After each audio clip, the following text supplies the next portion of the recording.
We're leaving our report to go straight to Nigel Farages, speaking at Canvey Island in Essex. Yeah, we didn't do a bad job, did we really? We managed to win the European elections, and we then had a couple of remarkable events in the late summer and early autumn of last year, where two members of Parliament, Douglas Carswell and Mark Reckless, didn't just defect, didn't just cross the floor to UKIP, but did something I don't think I've seen in politics in my lifetime. They, as a matter of honour and principle, recognising that it's the voters, it's the people that actually are the bosses, resigned their seats and put themselves up for by-elections. And I have to say, I think in doing that, both of these gentlemen showed that actually UKIP is a party that wants to put the trust, the faith, and the honesty and integrity back into British politics. And I'm very pleased they both won their seats in the by-elections, I really am. But towards the end of that period of time, we saw, particularly in the case of the Reckless campaign in Rochester, we saw the way the political establishment in Britain behaves and reacts if it feels threatened. The campaign that was fought against Mark was negative, very personal, and deeply unpleasant. And I think what it did was to set the tone for what is going to be politics from the big parties in the first half of 2015. In the first ever fixed-term Parliament, on the 2nd of January, the first business day of the year, the two big parties came out and began the general election campaign and started to fire their artillery shells at each other. We're 6 weeks in to all of this. I don't know about you, but I feel that it is endlessly negative, incredibly boring, and I think that people are beginning not to listen. They're talking to themselves. They're talking to each other in Westminster. And there is a country beyond Westminster. There's a country of real people out there, and in many ways they're crying out. They're crying out for a different kind of politics. They're crying out for different people in politics. They're crying out to be represented by people who look and sound like them. And that's why my first speech of this year, my first public speech of this year, is here in Castle Point. Now, our candidate here, Jamie Huntman, who spoke earlier, Jamie I met a couple of years ago and recruited into UKIP. He'd never been involved in politics before. Jamie's an Essex boy. He's a local businessman. He runs a timber merchant. He's engaged with local community activities. You know, people like Jamie aren't represented by almost anybody in Westminster today, and there are millions of people like him. So he's part of the UKIP People's Army. He's become an Essex County Councillor. He's now the bookies' odds-on favourite to win this seat of Castle Point.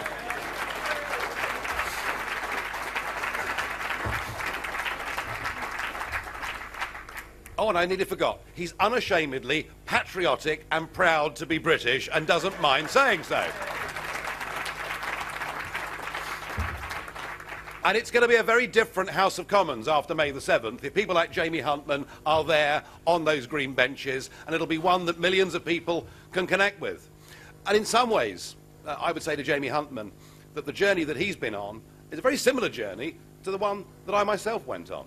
Because for me, it was in 1990 when I saw us joining the exchange rate mechanism, and I saw a Conservative government that pegged us effectively to the Deutschmark as a precursor to us joining what in the end became the euro.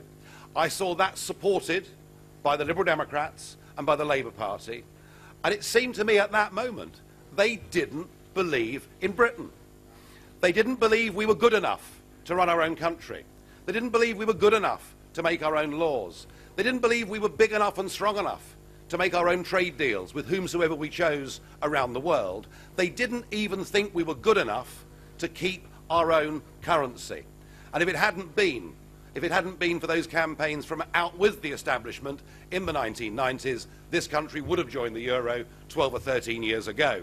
So I got involved in politics because I could see these people simply didn't believe. Now, my journey has been a rather longer one than our local candidate, Jamie Huntman. And in fact, having stood and been UKIP's first ever candidate and just managed to squeak past the late, great, screaming Lord Sutch in the Eastleigh by-election, I stood in a whole series of by-elections, general elections, European elections, and I did begin to wonder whether possibly I might become the patron saint of lost causes.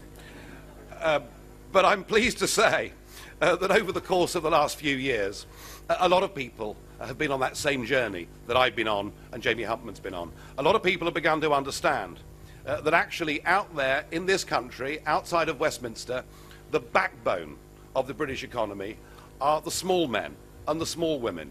They're the 5 million people who set up their own businesses, who act as sole traders. These are the people that create nearly 11 million jobs in the private sector. These are the people that pay their taxes. And actually what has happened to them, and it doesn't matter anymore whether it's a Labour government or a Conservative government, what has happened to them is they've all become victims of the new system by which our economy works. We have a lethal combination of big government, big banks and big business. It is known as corporatism. And we are now living in a corporate economy.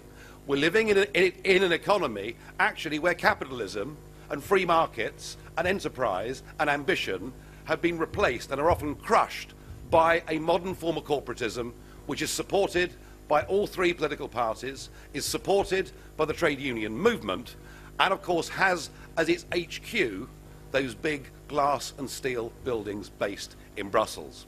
And we are the only political party that is standing up for the small man.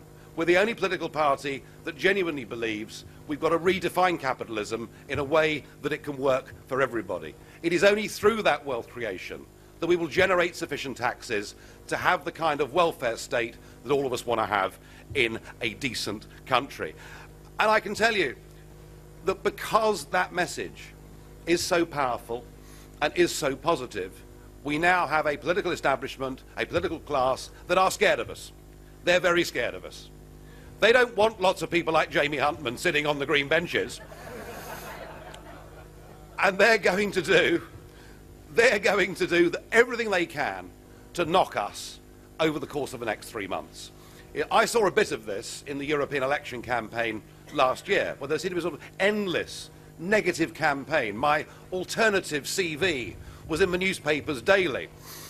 Let me say this, however beastly the establishment is to me, or to any of our candidates in winnable seats, however personal and nasty this campaign becomes, UKIP will rise above it, we will turn the other cheek, we will ignore their insults, and we will get on saying to the British people, we believe in Britain and we want your vote because we want change.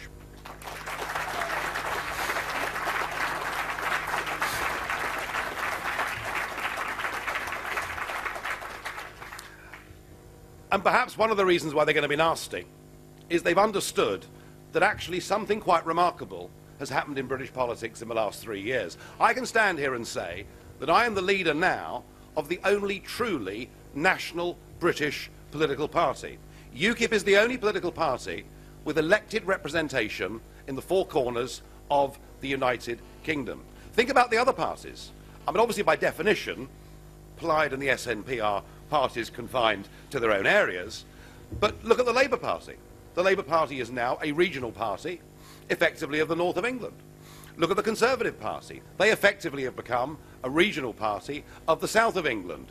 Look at how UKIP performs in by-elections, whether they're in Liberal Democrat strongholds like Eastleigh, whether they're in previous Conservative strongholds, and one thinks of Clacton and Rochester perhaps as being rather good examples of that, or whether it's in the Labour heartlands of Greater Rochdale, in Haywood and Middleton, where John Bickley, our candidate, came within a whisker of causing a very dramatic upset in a Labour seat. The point is that we are a truly national political party. We're actually bringing people together in the way that the other parties appear to be dividing them. And we've done something else that I think is quite remarkable. We have crossed the class barrier in British politics. That is a remarkable achievement for UKIP, and we pick up support from across every social spectrum. And we're also beginning now to dig quite deep into some of the ethnic community vote in this country as well. Because people that have come to this country legally, that have made this country their home, that have integrated within our society, they want the UKIP agenda as much as anybody else. And what you'll see during this general election campaign are lots of UKIP candidates from the ethnic minorities. It's something that the commentariat in Westminster probably won't understand, but I think all of us in this room do. So there is something very, very positive that we've done. And I think we're beginning to break down some of the ludicrous assumptions about UKIP.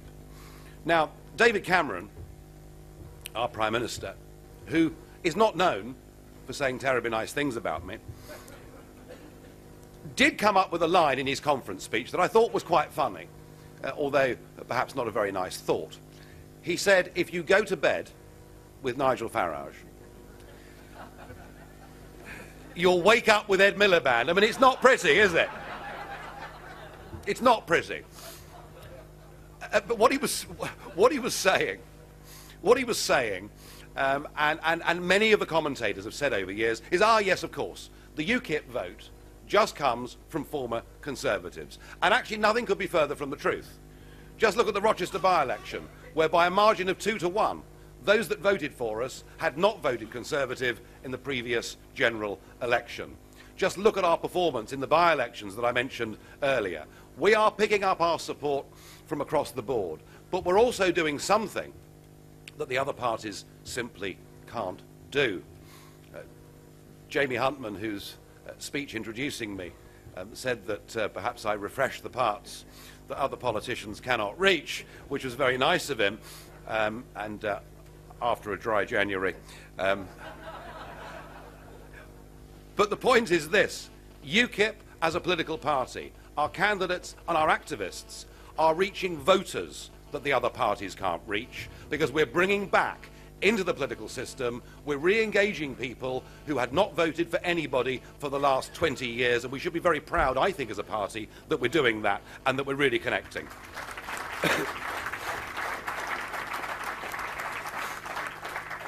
And far from us being a threat to the Conservatives, and far from this ludicrous argument that if you vote for us you'll get Labour, actually what we saw it first in the by-election in Eastleigh, but we saw it absolutely perfectly in Haywood and Middleton, is actually the Conservatives splitting our vote in Haywood and Middleton meant the Labour Party won, and UKIP is now the challenger in virtually every single parliamentary seat from Birmingham up to Hadrian's Wall, and we are going to give Labour in the north of England a real run for their money. Of that I have no doubt at all. And when the political class talk about the cost of living crisis, well, I think we really understand the cost of living crisis. We know what open-door immigration has done to the wages of average people in Britain. We want to end that downward compression on wages by having a responsible immigration policy. We know that through green taxes, many of which were put into place, of course, when Ed Miliband was the energy minister, we know that people are paying far too much to heat their houses. And we know that for the low-paid, life has become tougher. So we'll get rid of those green taxes. And we'll campaign for there to be no tax on the minimum wage, so that people out there not earning a lot of money are given an even break. We understand that cost of living crisis. But we also understand there's a cost of government crisis in this country. You know, what has government done? Just look at what government has done to our communities, ever more dividing them. Look at what government has done to our basic freedoms by beginning to eradicate them, by allowing British citizens to be extradited or deported, whether it's to parts of Europe or to parts of America. And just look at what government continues to do in terms of building big government and nanny state Britain. As if we're not big enough, I'm certainly big enough and ugly enough to make up my own mind how I want to live my own life. I don't need to be told by big government. No, we are going to be very positive, and not just positive about policy, but positive about attitude. You know, people who vote for UKIP don't do it just because of the policies that we stand for. They do it because they see us as being honest, straight-talking, looking and sounding like them, and prepared to take on the tough issues that everybody else has spent decades burying under the carpet. Voting UKIP is a state of mind. Voting UKIP is not a protest. It is a positive affirmation that we need different people in politics and different policies for this country. And what we've shown people, far from all this negative talk oh, well, UKIP won't win any seats in Westminster. Do you remember that after the European elections? UKIP will get nowhere. What we showed in those last two by-elections, and we're going to show in several parts, many parts of the country on May the 7th, is that if you vote UKIP, you will get UKIP.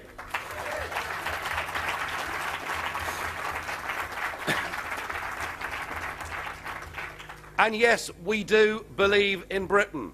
We believe in a Britain that is independent and self-governing. We believe in a Britain that controls its borders properly and sensibly. We believe in a Britain that, rather than having an open door to nearly 500 million people, introduces an ethical Australian point-style system so that we can decide who comes to live and work and settle in our country. And we believe in a Britain where no longer... Well, that's Nigel Farage setting out his stall ahead of the election, a speech that we were told would be long on rhetoric, short on policy, and